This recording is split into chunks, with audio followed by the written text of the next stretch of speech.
Welcome back to another Jazz game recap. Got a win tonight. But I think first things first, we got to talk about Keyonte. Yeah, definitely some concern. Went out early. Tried to run on it after the initial injury of it. And seemed to really struggle. I hope for the best, man. I don't know. You mentioned right before we got on this that they're doing a MRI, which my fear was when it first happened was an Achilles tear. You don't really need an MRI to know if the Achilles is torn. That thing is wound up, right? Yep. So that gives me hope there. But now it's just, how serious. Right, a partial tear or you know something as small as some sort of an ankle sprain. We hope it doesn't involve any you know ligaments, Yeah. that kind of Could have thing. even broke, one of the bones in his ankle or something like that. I don't know. Could be anything. Just hope for not to be serious, Right, right?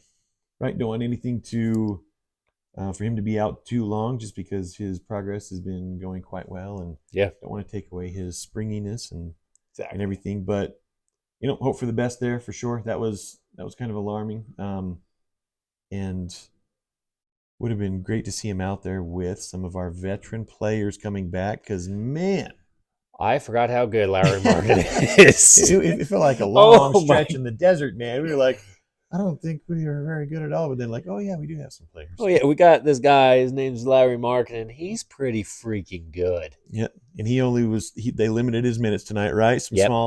small amounts of minutes, the stretches, and man, it was fun to see him and quick release and played really A well. couple nice dunks. Looked very healthy and refreshed, and it was good to have a go-to, just legit star. Absolutely. Even though down the stretch We didn't much go to him. we didn't really go to our go-to guy, uh, and I don't care how hot we are or what's going on, he has to be the guy that has the ball in his hands for hell's sakes. that's the thing, right? There was a good stretch, third, fourth quarter, where Taylor Horton-Tucker played really well. He played really well, and he does that every once in a while. Once every 10 games, right? He may just go off and had a really good stretch. But that's where it comes back to controlling these things. Markkanen had 23 points with like 10 minutes left in the fourth, proceeded to never touch the ball again, and then, you know, he misses two free throws at the end. No matter what, he's our star, needs to make those two free throws. But is part of the reason he missed it because he hadn't touched a basketball for freaking 30 minutes game time? Like, shit, Kind of man. like he'd been out on a jog around the neighborhood for the last 20 minutes of it. When you mentioned that Taylor Horton Tucker played well, let's break that down. When he plays well, it means that he has the ball, dribbles it every time, and makes the buckets. Yes. When he doesn't play well, it means he has the ball, dribbles it every time, but doesn't make the buckets. Yeah. And There's no other option. and that's the thing is when you look at, he had a good stretch of scoring and Mm-hmm. making really tough buckets and everything like that. But it's, you mentioned during the game, what happens when he goes cold right now? Because no one else has touched the ball When he's on for, those stretches, everybody's standing. we just There's no stand more and watch movement. him. And so all of a sudden, when it dries up, No, no, like it no. will, That's not true. We try to set screens for him. He just waves them he off. does. I remember that.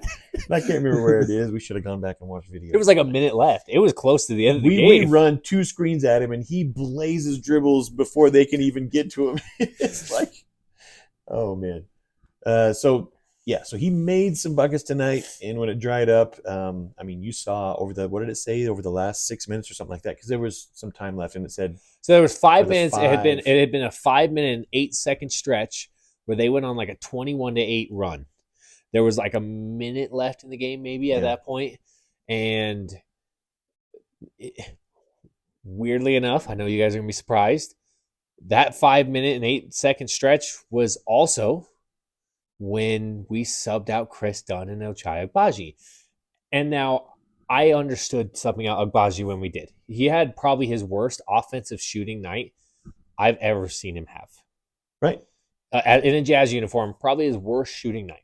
So in that, I get subbing him out at the time, but you don't sub out both your freaking defenders. You got to keep one of them in. During a stretch when we were dominating. We had gone on our own like 21 to like 2 run.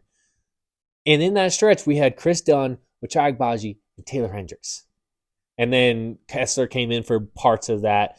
Fontecchio came in for parts of that. But the main 3 guys that ran that rotation was Hendricks, Agbaji, and Chris Dunn. And man, you said it like several times through the game. Hendricks and Agbaji played a lot of minutes tonight together. And boy, they flexed their defensive ability together. Even on night, Agbaji shot horribly. It was like he ended up coming around and around a screen, which I'd like to see him pull more of those. At the time, it was like, stop shooting. You're not feeling it tonight. But defensively, those 2 were all getting their hand on every ball. We were cleaning the glass, getting every rebound. Because they're big workhorses, too. Those 2 ended up with the best plus-minus, right, out of on the team. It was the thing that really stood out tonight were all of the defensive options and packages that we put together, and we didn't let them really have a lot of portions in the game where they got comfortable. Yeah. Brunson had to work for his shots. Julius Randle even had to work for a bunch of his shots. There were some times where he was passing out of a 5-foot, somewhat open little floater that Kessler was in the neighborhood, and he didn't want any part of it. We made them work, and without going to that lineup we did to finish the game, I don't think they get much over 100 points. I agree. They had them stymied. They were like 82 when that sub happened, maybe like 78 when that sub happened. But that's the thing, is tonight showed that we have good players on this team.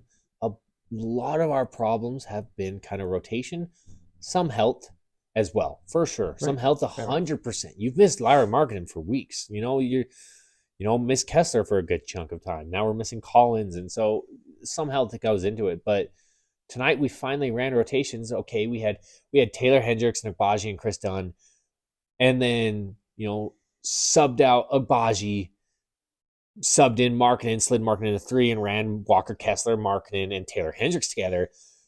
And then it was still a very strong defensive lineup that could score. And so we have the pieces for it. We're not ready to go make any sort of playoff run pieces, right, but we have pieces to be competitive.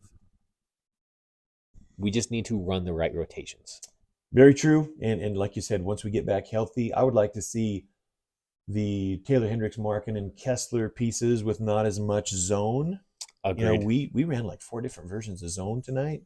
It seemed like with kind of the one, we did the 1-3-1. We did kind of more of a conventional 2-3. We did the boxing one. Looked like we had kind of a matchup zone in some of those situations as well. But yeah, I like all of the options we have. And something that's kind of funny with Agbaji shooting so poorly, he ended up like 1 of 5 from 3, which is kind of like a normal night for some of our players. That's like a normal average. So that's true. And I did love how much movement and how many times he was trying to get a hand on an offensive rebound and tip it back in. Those were like his first 5 shots of the game. That is something also to point. He was 0 for 7 in the first half, 0 for 2 from the 3-point line, which 0 for 5 from 2s. He also had 4 rebounds, 3 offensive, maybe 4 offensive, and every single one of them he put back. And that's something I mentioned to you during the game. He needs to get better about. He's really bad about wanting to try to put back everything in the air instead of just pull it down. Just be comfortable pulling it down, and if you don't get the shot, pull it out or land to second jump, because you have that second jump, go back up. But he really wants to, every time he catches an offensive rebound, to try to shoot it in the air. Needs to get better about that. Loved Chris Dunn. Saw him on that early transition moment. Very few of our players have that awareness and look up and catch him in that point. We saw Keyonte do it before. Chris Dunn did it tonight. Olenek did it once tonight too. Not to Agbaji, but he did the same pass. Yeah. Olenek had a handful of really nice assists. There was one that was, I think it was on a play. It was called a foul. It was a foul called, and it was it was a ridiculous pass. Put it just right beside Julius Randle's ear, right to, I think it was to Markkinen. It was, yeah. And so, the playmaking and the extra things that Olynyk can bring. He's a liability defensively, right? And we have to kind of cover some things, but That's not he true. We brought him in at the end of the game to play defense. that's true. When we brought in Kessler, we also brought had Olynyk in that lineup. Still got questions. Yeah, yeah. I don't have any answer for that question, but in my mind, I'm just gonna go with defensive liability. But the versatility that we have with our team and the amount of defensive players that we can toughen up and give teams some problems. We seem to do that more at home than we do on the road, right? We're pretty soft. We're buttery soft on the road. Yeah. 7-5 now, as it say, at home. Was this our 7th win? We have one win. We beat Memphis on the road. I was like, of course, Memphis. I was like, I was starting to wonder, have we won on the road? Yes, it's Does Memphis. that count? I'm not sure. Does that count? I'm not sure if it counts, but 7-5 at home, and it'll be interesting to see the rotations of the lineup as we go. We'll see how long Keyonte's out. Sexton got his first start. He flexed and had a bunch of points. Mm-hmm. He had an awesome game, and his energy was insane, like he does. One of the things down the stretch that I saw, he shoots 88% from the line. Yeah, and that's, good for him, dude. His 3-point numbers that he saw for his career and his free throw shooting are insanely high for somebody who's known as an energy guy. Right, and that's the thing that was weird that he did start tonight, because we were both kind of like, what the hell? He finally has fit really well into a 6-man role. Why would we take him out of that? To keep when him... we got Marketing back, who has our number one option back? Why would you put another scorer in the lineup at the same time, adding more score? Yeah, I don't know. It didn't make sense to me, and it comes back to, it feels like he doesn't think Agbaji is a 2 anymore, but then Keyonte got hurt, and he just played the 2 most of the game. But that was, I don't know, weird rotations. But once again, Agbaji doesn't start. Has one of his worst offensive nights in a Jazz uniform. He played 25 minutes straight game time. He subbed in a few minutes left in the first quarter. Hardy got furious at, we believe, Taylor Horton-Tucker, because it was after a play that Taylor Horton-Tucker made, and Tucker got benched after that. Agbaji proceeded to play the entire second quarter and half of the third. It was when he subbed out, he had 25 minutes, and he had not been subbed out yet. So he played 25 minutes straight game time. At the 2. At the 2, when we won't play him at the 2. So I don't know. On his worst shooting night. So I don't know. But like you said, I'd like to see us really figure out, finalize some rotations. At some point this season. My goodness. Chris Dunn showed realistically, Chris Dunn showed why we could lose freaking Taylor Horton-Tucker for nothing. Addition by subtraction for a second rounder, and have an amazing backup point guard who can come in, who had 7 assists tonight, I believe. 7 assists tonight, was 4-4 from the field. All of a sudden, his floater came back. He was looking really good defensively. And we can still run Colin Sexton, because then at that point, he's running the 2. He's that 6-man role off the bench where he's just coming in and scoring. Chris Dunn's a perfect player next to him in that moment. Next to him, and also some of the versatility to be next to Keyonte as he comes back on the court. We know that he plays well with him. Yep. He had a couple of silly turnovers, but I really think that from the start of this season, he's had a few of those, but I think they go away if he finally gets consistent time and understands his role. Agreed. I think that's one of those things that I've said it before. It becomes a self-fulfilling prophecy of, you say, gosh, we're going to limit your time. We're not sure what you have. And all of a sudden, all those doubts and everything creep in, and it's tough to overcome. And all the concerns and doubts, they manifest themselves. So it's good to see him, and he is such a tough defender. Another piece that we can put out there, and is elite defender, and was one of those that just made life hell for Brunson. And the self-fulfilling, of prophecy with players and stuff like that is something I really believe has been part of Kessler's problem this year. It's been the same thing where he was for sure the starting center last year, and now it's you don't really know if he's going to start or not. And shocker, he gets benched this game for Kelly Olynyk after he comes back from injury, goes back to the bench. Kelly Olynyk starts. He played awful in the first half. He had a really bad first half. Um, Started getting a little bit more minutes in the second quarter. Comes back in the third quarter with heavy minutes. Plays great. He was also with a really good defensive lineup, so he's not getting left out to dry. That's part of that. But I think that's part of what's happening with Kessler. He's a sophomore in the NBA. You're going to struggle at times as a sophomore in the NBA. That's super normal.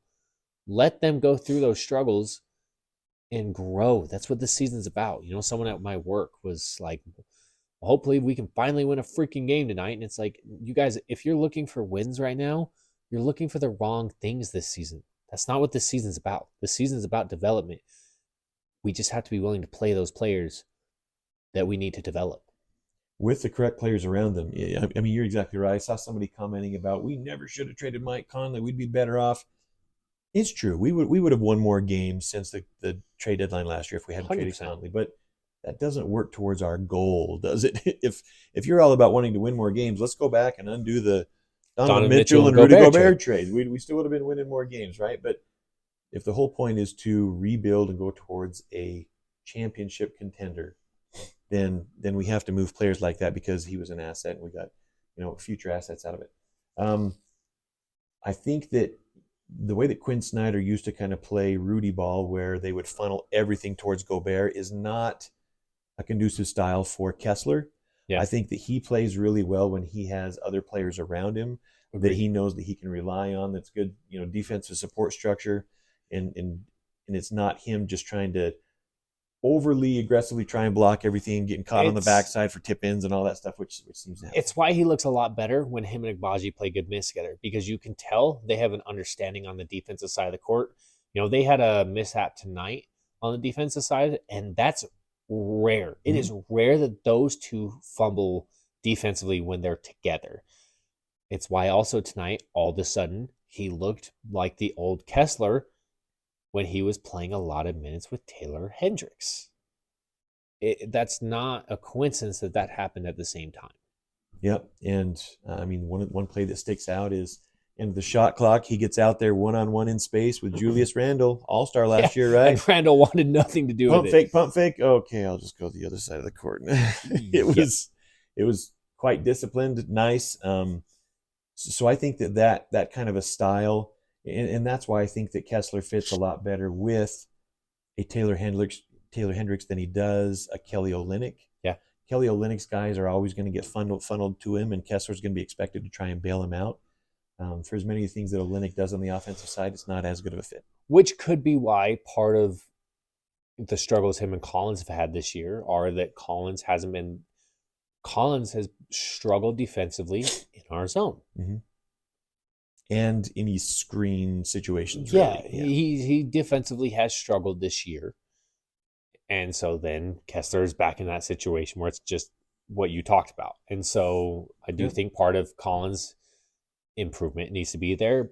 But at the same time, depending on the Taylor Hendricks development, if in a year or so you end up with Collins as your backup 4 and he's running 20 to 25 minutes and Taylor Hendricks running 23 to 30 minutes, depending, right?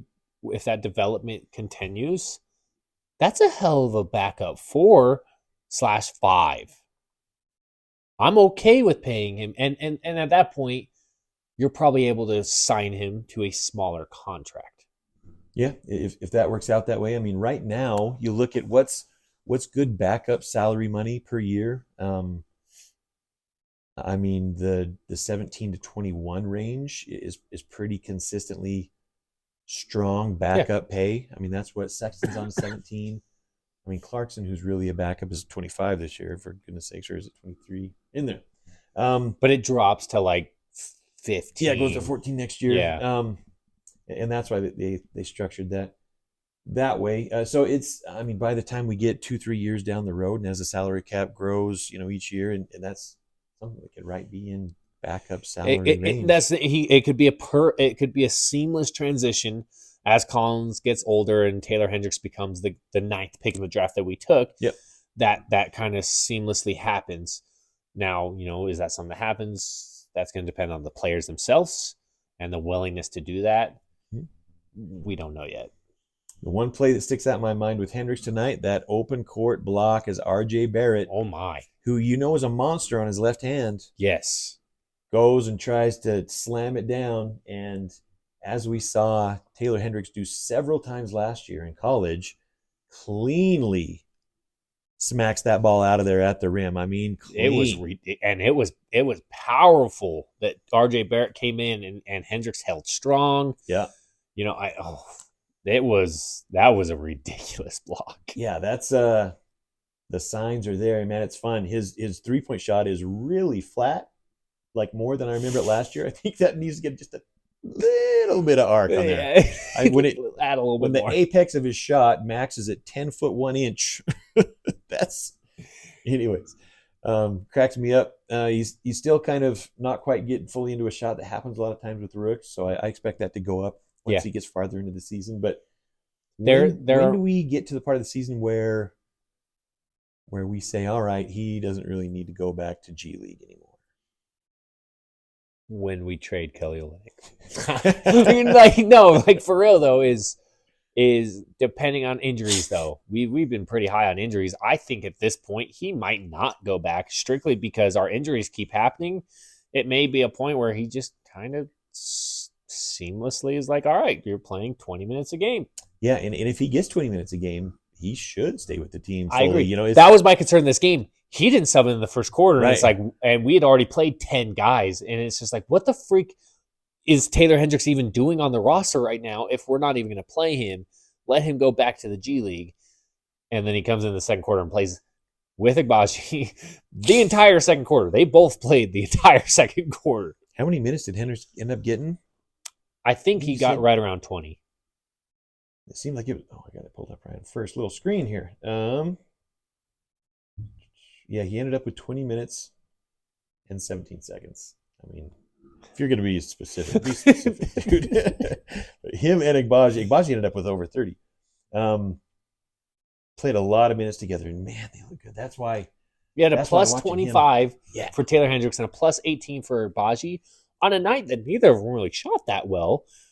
And it's not like we had huge offensive explosions when they were on the court. Colin Sexton was playing really well. Right. But it wasn't like we were going on huge offensive explosions. We were just so dominant defensively. And our defense led us to transition moments. I mean, we're not a team that really runs on makes that much, but we run on misses. Mm-hmm.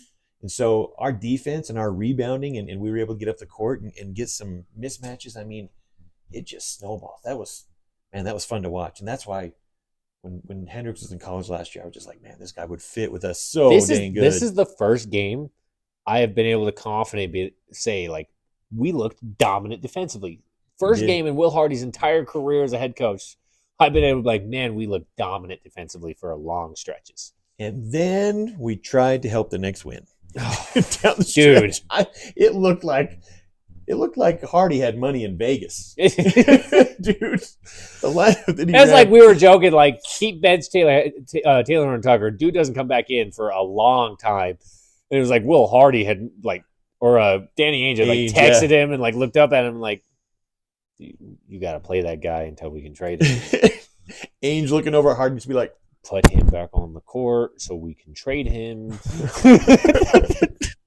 Take out the players.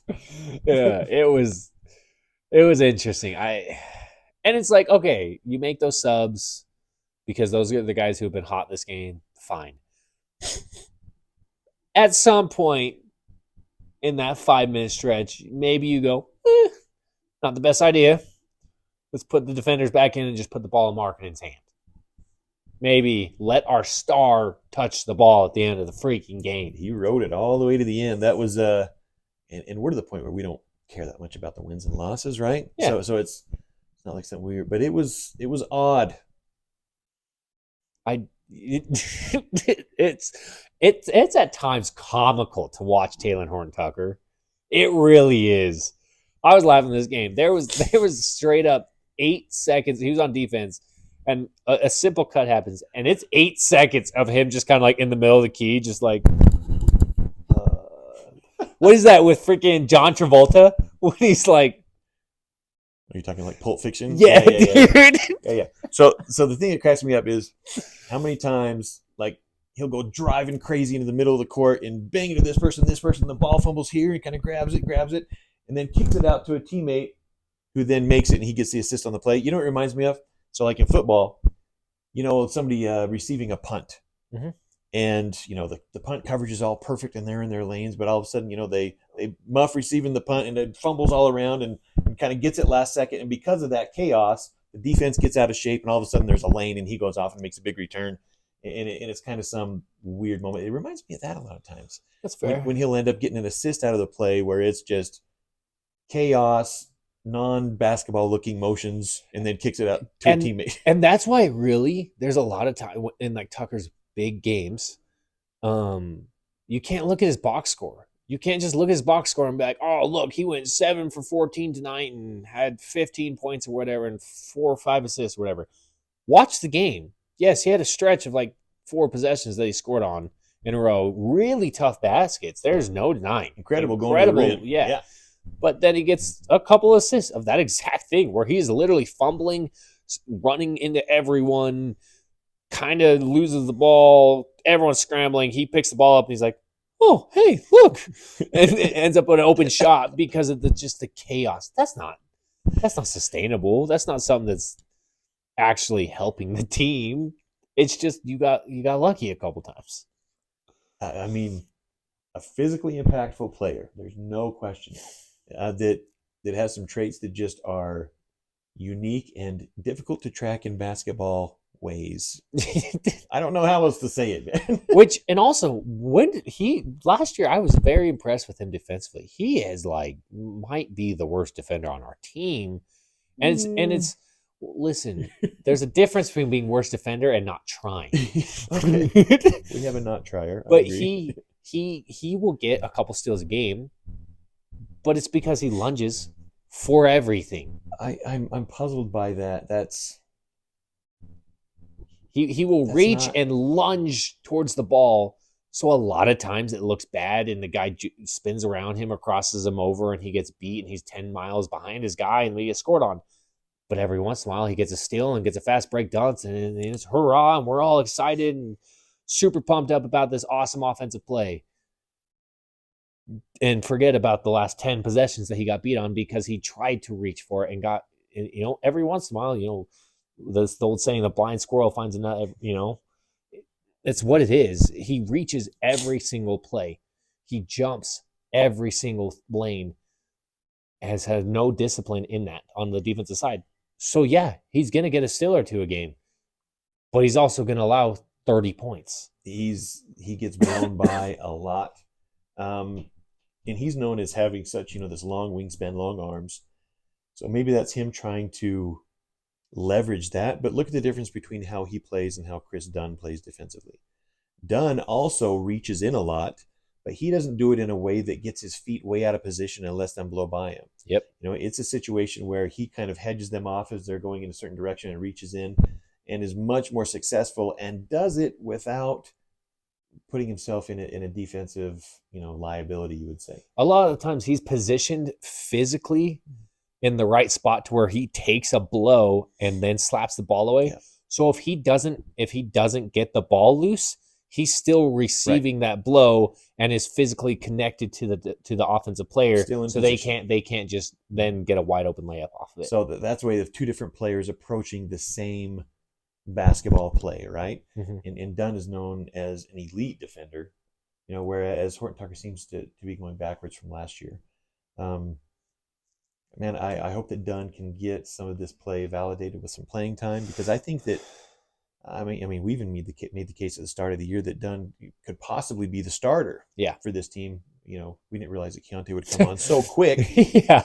But it's just a point that Dunn has a lot of of positive traits, and it's not just to his stat line. He makes everyone around him better. And that's a player and a type of player that we could use, especially with that second unit. Him coming in with Sexton and some of these other players we've got, man, that'd be fun. Yeah. I'm curious to see what happens tomorrow. I just, like I said at the start, at this point, I'm just waiting to hear about the Keyonte news. Cross our fingers for Keyonte George. Hope that we can continue to play solid basketball. You know, it seems like we played the Blazers 10 times now, and This will be our 4th game in a month. This year, maybe that's what we need. We should just play each other every other game. No kidding. Both teams need it, man. So just switch back and forth between Portland and Memphis. We'll see what happens tomorrow. Probably see some interesting rotations with the injuries that we got going on. I hope Kessler gets back in the starting lineup. But we'll see. I'm curious to see who starts at point guard. I legitimately would not be surprised to see Chris Dunn start tomorrow. I was just going to say that. I wouldn't be surprised at all. Anything's possible. I wouldn't be surprised at all tomorrow.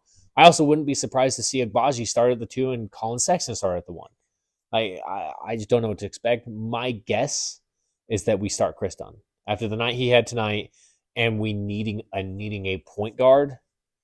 My guess will be Chris Dunn. And Sexton had a whole bunch of points, so I don't know. Whatever the Magic 8-Ball says before the game, that's what we'll go with. So hope you guys enjoyed tonight, but we will see you guys tomorrow.